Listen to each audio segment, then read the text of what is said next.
Hi everybody and welcome back to my channel. So today we will be building the boys a round pen. And by we, I mean I will be building them a round pen from scratch. Unfortunately, this took me a lot longer than I thought it was going to because I had some health stuff to deal with. So I started out by putting in a post first and then using some baling twine to measure to the center of my circle and then tracing out a giant circle so I could figure out where to put all my posts. Now the posts are going to go in between every single panel, because unfortunately these panels by themselves aren't very strong and sturdy when they're together, so we're going to be reinforcing it with poles. So after digging all of my post holes, which there were a lot by the way, 2 out of 10 would not recommend hand digging all of the post holes. Here you can see me collecting rocks to put into the post holes to wedge the posts in, because I like to do things the old-fashioned redneck way. And this is also the cheapest way possible to build any kind of fence.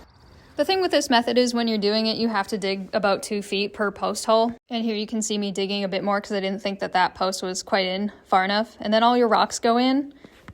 And then this key important part, you have to make sure that your post is actually level before you hammer all those rocks in and then put the dirt in. This process is way more time consuming than just pouring cement, but it does allow for water to drain through your post and your post hole instead of rotting it where the cement meets the ground. So after doing the first couple post holes, I took a break to feed the horses, because they're becoming pretty brave and I would like to encourage that as much as possible, especially when they're starting to become more friendly and become more friendly in confined spaces. But fortunately for me, they are both starting to feel a lot more confident approaching me while I'm standing up instead of me crouching down. And then suddenly it was spring.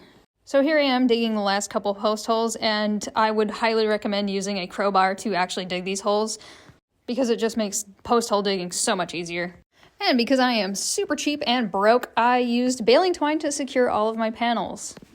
Because honestly, going to the hardware store again and paying like an absurd amount of money for all the hardware to like hook them up to the poles was just ridiculous.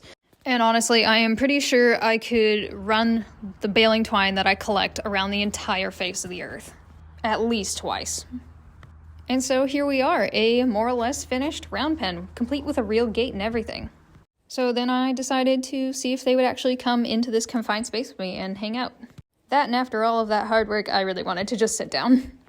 I'm really happy to finally have a place to start training Skillet and getting him ready for his new career, hopefully as a solid riding horse. And one of the first that I intend to try to start completely at liberty, using as little force as physically possible. The only real challenge with that is the time constraint of trying to get these guys started and sold at some point or another. So if you guys would like to see the entire process start to finish of starting a horse with positive reinforcement and rewards-based methods, you can hit some buttons or follow me on my TikTok.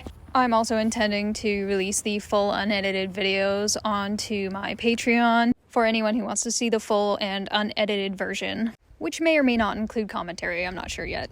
Either way, I'm going to do the best to summon my mediocre white man audacity to make it happen. Either way, I'm very excited for what the future holds for these two because I think that they are going to be fantastic once they kind of get settled and comfortable around people, which so far has been a very interesting process. So there is my completed round pen. I just had to put in a gate later.